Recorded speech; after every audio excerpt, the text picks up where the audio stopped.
It's time that I do something that I have not necessarily been looking forward to, and that is review J. Cole's The Fall Off. Now, some of you who are fans of J. Cole, those of you who know me, y'all are gonna be like, "What the fuck you mean? Like you're not looking forward to it? The Fall Off was good," and I agree with you, but it's a little bittersweet and it's a little weird to just think about reviewing this album and really putting something out there about it, because I mean it really means coming to terms with the fact that this is, at least according to J. Cole's own words, his final studio album. That is right. After a long career, I have been following this nigga ever since 2011. I'll get into that in a second. J. Cole has been holding it down. He's been one of the top rappers out. He went from an up-and-comer who was leading the up-and-comers out of his era. He was on the freshman cover of Double XL and everything, to becoming one of the big three along with Drake and Kendrick Lamar, being one of the standard bearers and real kings of the rap game, to now where he's at now. A legend. If there's ever going to be a Hall of Fame for musicians, J. Cole has earned his spot in it. And just speaking for me personally, he's been everything that I felt like he's done, everything his career was supposed to do. Now, to get into just my personal connection to him, I've been a big fan of this guy, like I said, ever since 2011. And for me, the moment that it all started, I can remember it exactly. This was the 2011 BET Awards. I don't remember what me and my mom, what had us sitting there watching it, but we were. And I just remember it was a little intermission. I think it was like supposed to be a little commercial break. You know how they do it, where they cut away from the main show and they cut to this music video for this new young nigga that I had never heard of. But a couple of like trumpet horns, like a little live band style thing, was the beat backdrop on the song. It was the song Who Dat. You can go search it up now. It's a great song. And I just remember watching Cole spit, watching this man, really do his thing. And I immediately felt like he was up next. I felt like that was the guy. He was dope. He was cool. And he could spit more than anything. But the one thing I knew that really gave me that yeah, this dude's nice, this nigga's it, was when I looked over and I saw that my mom was vibing to him too. And I'm not gonna make it seem like my mom hated rap. She was definitely a big fan. She had her songs that she loved. She liked Shine's record when he was coming up. She had her people. But when she looked at J. Cole and she liked what he was going on and she liked what he had going on, that was when I knew, okay, this nigga's different. This nigga's got something going. And it was from that moment on, I was a J. Cole fan. This was really, I want to say, the first time that I had a real rapper that had come out that I had a personal connection with. And it was strange because, growing up, I ain't gonna stunt to y'all, I was the edgy motherfucker. Like when Wayne was having his heyday, when he was coming up after the Carter 2 and everything like that, and he was going on that magical run, I respected this. I understood how good he was. Like, I'm not gonna act like I didn't have my songs I would sneak and listen to. But Wayne got so popular that I just sort of didn't want to accept it. I didn't want to really just call myself being a fan. And then just Wayne made music for niggas that just I didn't feel like I could really relate to. Like, again, you have to respect the greatness. You have to understand how great he is. But I didn't feel like Wayne was the demographic. I didn't feel like I was Wayne's demographic. There's a lot that goes into why I felt that way, a lot of different little thoughts and feelings. But I didn't feel like that when Wayne was rapping, the same way that I fucked with Gucci. My brother played nothing but Gucci when I would be in the car with him, and I loved it. But I knew that wasn't music for me. So lo and behold, this guy J. Cole comes out, and I'm already a big fan of him. I feel like he's a great rapper. He isn't as hard and rough as some of those other niggas. I never felt like he was no lame or no goofy or no square. But J. Cole did not ever come out trying to be the most tough or most gangster nigga on the block. I never felt like listening to his music, J. Cole's type of nigga that would try to kill you. And this is just a little incident, a little moment that hit for me. But Cole World, the Sideline Story, his first studio album. I listened to the mixtapes. I was a fan of the warm up. I was a fan of Friday Night Lights and all that. So, listen, this nigga was already goated to me.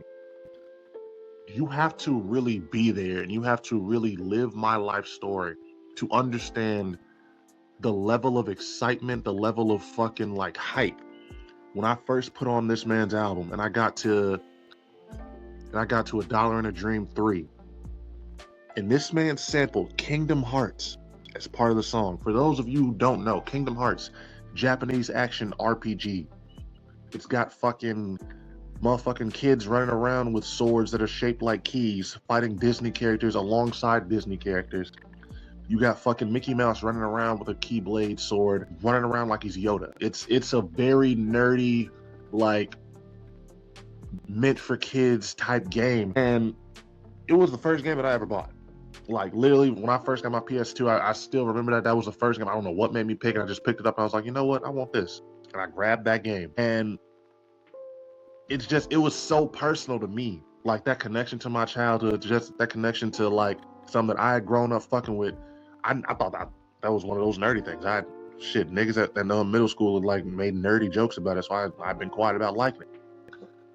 So for me to put on Cold World, The Sideline Story, and hear this man sampling, like, what I figured was my shit, that's my nerdy shit, and for him to just be that in tune, I don't know if Cole actually has ever played Kingdom Hearts. He might not have. That might have just been some producer who knew who was hip, who knew something about it. They could have just heard it randomly on YouTube or anything at that point.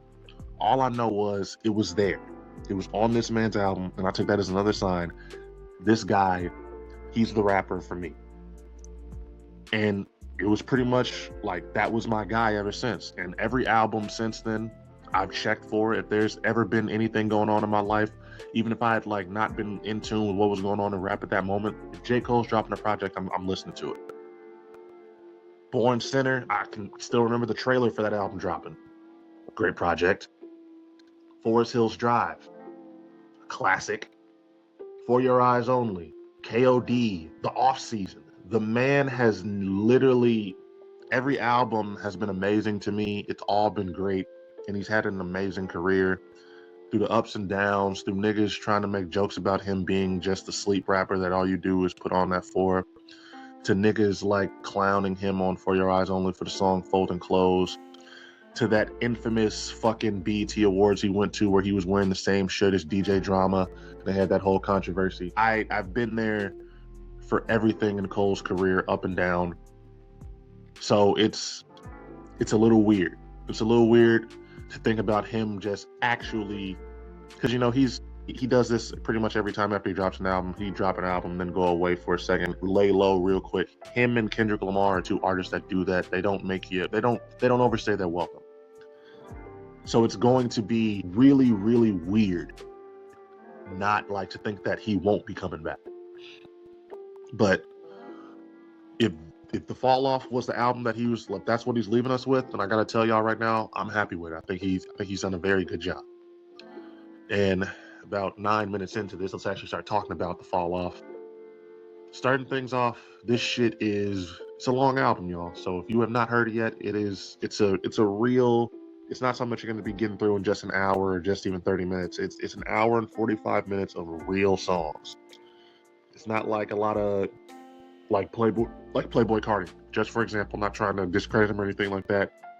An artist like that, he'll release a double album. He'll release something that has 25 songs, but a lot of that shit is just a minute long, minute and 30 seconds long, 2 minutes. It's nothing that's overly asking you to really stay with it. This, though, literally the intros are like the only parts of this album that I will say where it's not a complete real song over 3 minutes, or it's like, damn, this nigga really just sat there and made a whole shit. And I'll be honest, I can tell why it took this nigga as long as it did to make this, because he's been hyping this album ever since 2016 on KOD with that last song. So he was taking his time for a reason. And also, I just want to make it clear before I go into this and go into the actual review of it, this was an album that was very clearly, above all else, this was for J. Cole and J. Cole's fan base. I think that one thing that when I've noticed when people talk about this album and just talk about J. Cole in general, is that I don't think they understand is that J. Cole is not trying to, he's not trying to, I don't want to say he's not trying to reach the masses, because clearly every rapper, every musician, when they come out, when they do an album, when they hype it up, when they put this much, like level and thought into it, and into even dropping it, of course you're trying to reach the masses. Of course you're trying to reach the widest audience you can. But with J. Cole, more than any other rapper, I really do feel like he has reached a point, and I feel like he reached this point after Born Center, where he has legit gotten comfortable and is okay with not appealing, not trying to do anything above and extra to reach that wider audience. I feel like Cole has understood his position and where he's at enough to where when he comes out, he knows that he is too big of a name to not expect him to come out and drop something just for it to be able to go under the radar. He knows he's too big for that. And I don't think he necessarily wants that either, which is why he still does features, which is why he still does things to keep his name out there musically. But I just feel like when it comes to his projects, for a long time now, he has not really cared about pleasing anybody outside of his core fan base. He isn't trying to do anything that's going to have huge crossover appeal. That's a big part of probably why I felt like he stopped doing features on his own albums. Like this whole, like him having 2 songs with Future on it. I'll get into Future again also, by the way, because he is a very good highlight of this album. I don't think that's something that he would have done back in the day. And I feel like him doing this with a couple artists on this album, a big part of it was just because it is his last one. That's not for Future being on this album, Erykah Badu being on this album. I don't think that's for anybody else other than Cole. Some people go out and, like a guy like Drake is going to get features on his album that are going to be relevant, that are going to be people that are going to help him stay with the image that he has his finger on the pulse of the culture. Like, he still knows what's hot, what's not, who's up and coming, who's going to be important to have on your album, that type of shit. He got Tizo Touchdown when he did for a reason. J. Cole, though, I just feel like he doesn't really care about all that, and it's a big part of what I respect about him and what I love. But not only is this album for his core fan base, this album feels like it's just for Fayetteville niggas. Like, when you're at a point where this nigga is having a whole song dedicated to beefing with a local ass rapper that nobody outside of North Carolina has heard of. Damn, I don't really know if Fayetteville niggas have really heard of whoever this nigga is like that. But this is clearly an album that was all just personal to him. He wanted it to be the way he wanted it. Anybody else outside of his circle, his bubble, his core fan base, his core demographic not understanding it, be damned. And it just shows with a lot of the music on here. This whole sound of this first half of this album especially, this is some J. Cole at his heart, going back to his therapist days type shit. And like, again, this first half cannot be spoken about highly enough. There's so many tracks that are going to be great that I'm going to be just going back to for a long time. Poor Thing, both songs with Future, Safety, fucking Lonely at the Top, The Let Out especially, it's been, I feel like, the fan favorite, the one that's really had the most crossover appeal and been blowing up the most. I love it. It's one of my favorite songs by him. I'm a sucker for some good guitar and everything like that. And then he just hit the melodies on that shit perfectly. So I really have nothing bad to say about this first half. The first half, from 29 intro all the way on to Lonely at the Top, I'll even include the bonus one, that shit's perfect. That is a 10 out of 10. That is J. Cole at his best. That is everything that that's everything that I want from J. Cole in an album condensed into a good, just not overly long project. Again, Future and J. Cole need to have a whole collab project, because I don't know, I didn't know they had that type of chemistry together. Both songs were amazing. Both were great. And yeah, I just got to give them both a lot of credit on that. Now, the second half 39 intro is honestly the best intro between the two. But I will admit that the second half of the album is where I did feel like you feel how long it is. Like I can get through the first half of this album in one sitting easily, but I was not able to get through the second half. And yeah, maybe it was I had a lot going on, but again, an hour and 45 minutes is a long time, is a lot of music to congest in one go. So I will say that the second half sort of, and I'm not even trying to say that it's bad. It feels long. Also, the second half is where when he was promoting the album, like I want to say it was just a couple days before it actually dropped, he came out talking about how there were a lot of songs on here that had a lot of inspirations from his idols and motherfuckers he was looking up to when he was growing up. And this is that half of the album, because I will say that there's a good majority of these songs, they feel like tributes. Not tributes because it's not like he's just not really putting his own original ideas or concepts on it, but it does feel like he's taking on a lot of his idols' different styles and the way they would make songs, and he's trying to really just pay tribute to him on this one. Like this side has Petey Pablo, it's got Erykah Badu, it's got basically his own version of the I Love Her song by Common. Then you've got him doing the song What If with Murray, where he's basically rapping from the perspective of Tupac and Biggie. That was the one real corny point on the album. I'm going to be real about it. I was not the biggest fan of that song. It didn't hit for me the same way, and I'm thinking about this just now, so I can really say I don't have a problem with the idea of the song. I just don't think he executed it the best.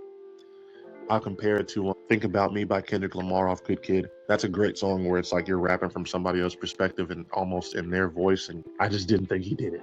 Quick Stop was a good song though.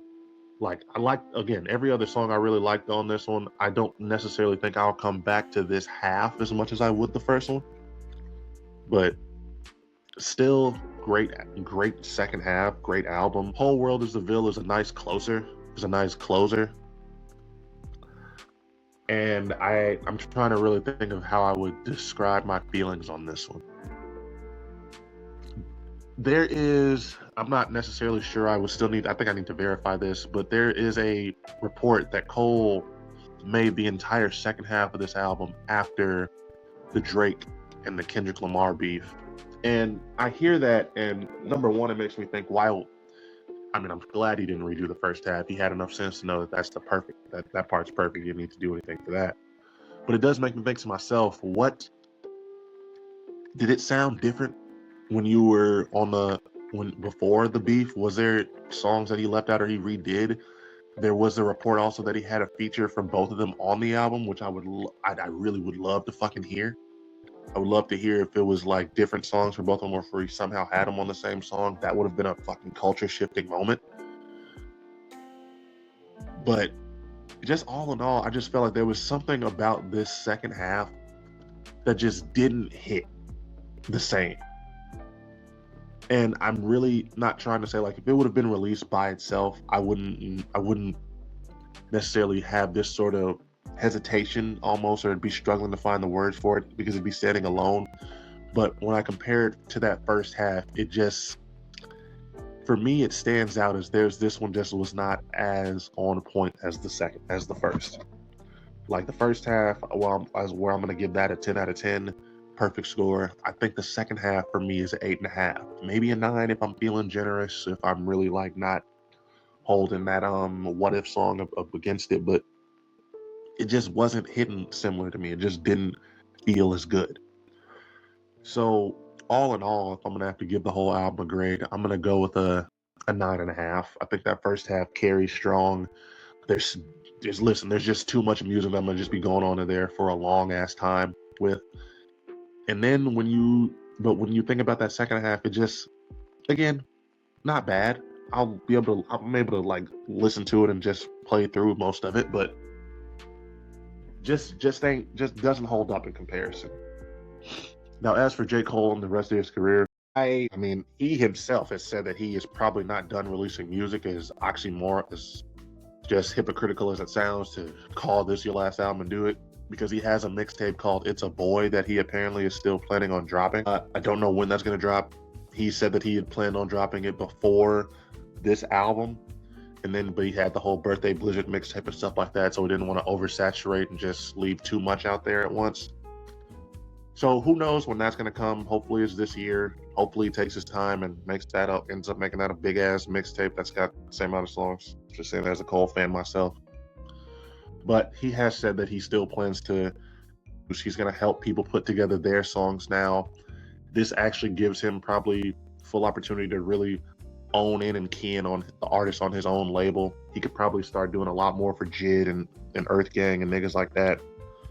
And like I said, I still think he'll be dropping features. I don't think that we are done hearing J. Cole rap. I just think that we are done hearing him try to focus on telling his own story, as he liked to put it. Because when he talked about it, he said he was spending so much time feeling like his own story was the main one that he needed to focus on. Now that the Fall Off is out, now that he's really dropped that final album in his own words, he can focus on everybody else's and try to help make them as big and as in like kings of the rap game the same way he was. He's still got the pop-up tour that he's doing right now. He's just literally driving around in his car, going from city to city to promote, do shit like that. It's been dope. I don't know when he's gonna come to Seattle, but you already know I will have my ass outside trying to go and meet him when it does happen.